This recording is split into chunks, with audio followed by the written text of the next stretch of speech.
Good morning children. आज मैं class 8 का हिस्ट्री पढ़ाने जा रहा हूँ, जिसके टॉपिक हैं rise of the English east India company. English east India company. The English east India company was formed in 1600 with a charter from Queen Elizabeth I, granting the sole right carry trade in the East. This meant that no other trading group in England could compete with the East India Company. The English established their settlement and factories at Masulipatam, Patna, Dhaka in Bengal, Fort St. George in Madras, Bombay and Shutanti, Kalikata and Govindpur. मैं पहले बता दूं कि east India company, British east India company की शुरुआत 1600 शताब्दी में हुई।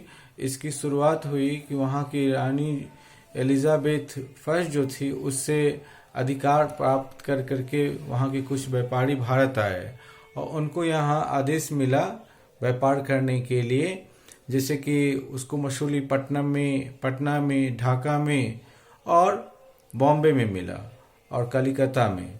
और इस व्यापार के साथ एक शर्त थी कि इस कंपनी के अलावा कोई और दूसरे समूह यहाँ आकर के व्यापार नहीं कर सकते हैं। इनके साथ किसी की भी दूसरे की कंपटीशन नहीं होगी, कोई प्रतियोगिता नहीं होगी। तो सबसे पहले मैं ईस्ट इंडिया कंपनी के बारे में बताया हूँ। अब द यूरोपियंस के बारे में बात करता हूँ।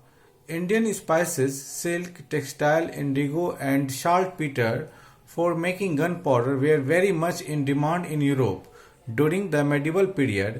Arab traders controlled this trade through the sea route, but when conflict and war started between the Turks and the Europeans, this trade was disrupted. भारतीय मसाला, यहाँ के रेशम, यहाँ का सूती वस्त्र, यहाँ का नील, यहाँ का साल्ट पीटर, इसका मांग बहुत ज़्यादा था यूरोप के देशों में।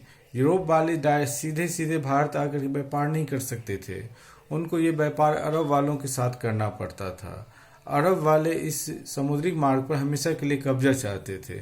इस कब्जा करने के फेर में इंग्लैंड, यूरोपियन देश और अरब देशों के बीच संघर्ष छिड़ा। उसमें कुछ समय तक लिए ये मार्ग बंद रहा। उसके बाद मैं द पोर्टुगीज के बारे में बात करता हूँ। Vasco D gamma, A Portuguese seller, first discovered A sea route to India via the Cape of Good Hope in 1948, arrived as Calicut. सबसे फर्स्ट यूरोपियन जो भारत में आए वो वास्को डी गामा थे। उन्होंने केप ऑफ गुड होप के द्वारा भारत पहुंचने में सफलता प्राप्त की। 1498 में उनका भारत में आगमन हुआ।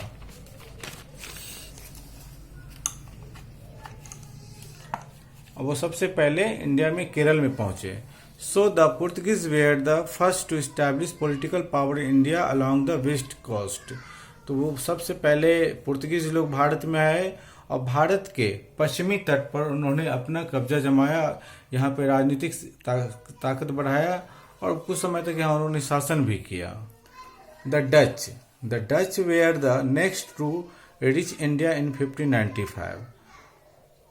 पुर्तगीज के बाद डच लोग भारत आए 1595 में। And the Dutch east India company was formed after few years. कुछ समय तक डच ईस्ट इंडिया कंपनी ने देश में काम किया, उसके बाद यहाँ से चले गए। The French to try to enter the competition for trade in India. They set up their factory in Pondicherry, Madras and Chandernagore in Bengal. The French had to compete with the British. This resulted in the Carnatic Wars, in which the French were finally defeated. French लोग बाद में आए, इनका संघर्ष British वालों के साथ होता रहा। इन दोनों के संघर्ष में आखिरकार इनकी पराजय हुई और ब्रिटिश की जीत हुई। इन्होंने अपना क्षेत्र बनाया था मद्रास, चंद्रनगर, पौंडीचेरी में। भारत में इन्होंने अपना अधिकार क्षेत्र बनाया था जहां ये व्यापार करते थे। कर्नाटक के युद्ध में जो इनकी हार हुई, इसके साथ ही उनका भारत से जाना तय हो गया और यहाँ सिर्फ ब्रिटिश ही रह पाए।